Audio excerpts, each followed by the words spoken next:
বেড়া বকরি ছেড়ে দিয়ে লক্ষ্য রাখো, আমার নবী বেড়া বকরি দুম্বা ছেড়ে দিয়ে ঘুমায়া থাকে।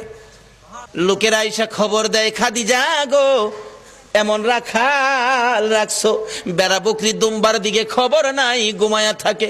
তাই নাকি? মা খাদিজা একদিন রওনা হলেন, দেখি কি করে ঘুমাই।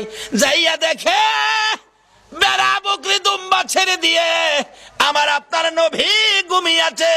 বড় বড় অজগর সাপ এসে নবীজির মাথার উপর ফনা ধরে ছায়া দিতেছে। খাদিজা বলেন, না না, এই রাখালের বকরি জংলার বাগে নিবে না। খাদিজা বাড়ির দিকে যায় আর ফিরা ফিরা চায়, এটা কেমন রাখাল রে?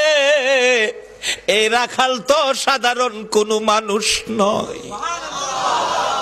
খাদিজা চিনে ফেলেছে। বেড়া বকরি দুম্বা নিয়ে বাড়িতে আসতে বলো আমার রাখালকে। আমার নবী দুপুর বেলায় বেড়া বকরি দুম্বা নিয়ে বাড়িতে রওনা হলে খাদিজা বাংলা রুমে বসে বসে দেখে, এটা কেমন রাখাল রে?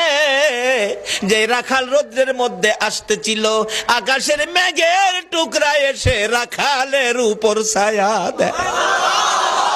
খাদিজা বলেন, মাবুদ, মাবুদ রে, এটা কেমন রাখাল আমার বাড়িতে?